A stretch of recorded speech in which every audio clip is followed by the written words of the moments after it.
Oh, boleh, boleh. Baik, teman-teman media, selamat pagi. Assalamualaikum warahmatullahi wabarakatuh. Hari ini jajaran pemerintah Provinsi Jawa Barat melakukan audiensi bersama KPK, khususnya melalui kemudian koordinasi dan supervisi untuk wilayah 2, dan sudah hadir bersama kita Bapak Gubernur Jawa Barat, Pak Deddy Mulyadi, bersama Direktur Korsum wilayah 2, Bapak Ujang Bahtiar. Baik, untuk kesempatan pertama kami berikan kepada Pak Deddy Mulyadi untuk menyampaikan poin-poin terkait pertemuan hari ini. Ya, kita pagi hari ini bertemu dengan jajaran KPK di bidang pencegahan. Terutama kita mendapat arahan dari Pak Ujang Bahtiar. Arahannya adalah seiring dengan kebijakan yang diambil oleh pemerintah Provinsi Jawa Barat untuk melakukan upaya mengefisiensikan, merealokasikan seluruh belanja pemerintah dari belanja yang tidak penting ke belanja yang dianggap menjadi kepentingan publik, terutama di bidang pendidikan, kesehatan, infrastruktur jalan, irigasi, penanganan kemiskinan, jaringan listrik. Itu menjadi prioritas utama kami, dan kami mendapat arahan seluruh kebijakan itu nanti harus terkawal menjadi output, outcome, dan benefit kepentingan masyarakat.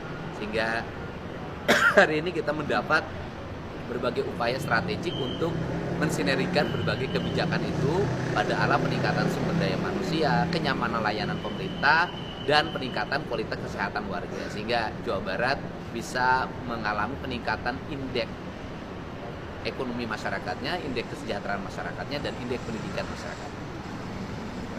Terima kasih, Pak Direktur. Ya, terima kasih. Hari ini kami kedatangan Pak Gubernur Jawa Barat, Pak Deddy Mulyadi. Beliau menyampaikan banyak hal terkait langkah-langkah strategis beliau di dalam mengoptimalkan sumber daya yang dimiliki dari pemerintah Jawa Barat. Di mana diantaranya beliau mulai melakukan langkah strategis dengan memperbaiki perencanaan dan penggunaan anggaran yang ada di Provinsi Jawa Barat, di mana prinsipnya beliau bahwa sumber daya yang dimiliki oleh pemerintah Jawa Barat ini harus kembali dan bermanfaat untuk masyarakat, baik itu jangka panjang maupun jangka menengah maupun jangka pendek. Dan ini beliau meminta kepada kami dari KPK untuk memastikan bahwa langkah strategis beliau ini yang pertama memang tidak menjadi aturan, kemudian pelaksanaannya di mana bahwa itu harus ada yang mengawasi. Nah, kegiatan ini merupakan suatu langkah strategi yang kami apresiasi, dan kami berharap bahwa apa yang menjadi ide, gagasan, improvisasi dari Pak Gubernur Jawa Barat ini betul-betul membuat langkah perubahan dan kemanfaatan yang real kepada masyarakat Jawa Barat dan sekitarnya. Demikian, terima kasih. Silakan teman-teman. Izin Pak Demur mau bertanya, apakah program yang dikoordinasikan ini termasuk program siswa ke barat itu, Pak? Oh iya, yang pertama program itu kan gini, kita akan menceritakan realokasi anggaran. Ada 5 triliun lebih, ada realokasi anggaran. Realokasi anggaran itu merubah belanja rutin pemerintah yang dianggap selama ini memboroskan anggaran pemerintah. Kemudian alokasi belanja publik tapi tidak memiliki kepentingan publik. Misalnya di dunia pendidikan, ada belanja 700 miliar lebih untuk TIK. Sedangkan yang dibutuhkan oleh dunia pendidikan adalah ruang kelas baru, sehingga anggaran itu digeserkan menjadi ruang kelas baru. Kemudian ada belanja rutin perjalanan dinas pemerintah. Yang dibutuhkan oleh pemerintah hari ini adalah jalan raya, bukan perjalanan dinas, sehingga ada realokasi dari 700 miliar menjadi 2,4 triliun. Nah, kemudian ada sosialisasi yang biasa dibelanjakan oleh pemerintah.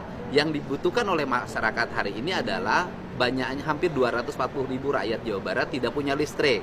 Maka ada realokasi hampir 250 miliar dari angka 9 miliar untuk belanja penerangan listrik warga. Nah, seluruh rangkaian itu di dalamnya itu kan ada program pendidikan berkarakter yang di dalamnya merubah anak-anak dari punya sikap agresif tawuran, minum-minuman keras, kemudian korban game online, mengikuti pendidikan kedisiplinan, dan insya Allah berdasarkan rekomendasi dari psikolog dimungkinkan mereka besok sudah bisa meninggalkan barak untuk angkatan pertama. Nah, itu di dalamnya ada, dan insya Allah anggarannya produktif. Ada lagi, Pak Sen? Cukup ya? Ya, Oke. baik, terima kasih. Terima kasih banyak ya. Terima kasih banyak. Ya, terima kasih.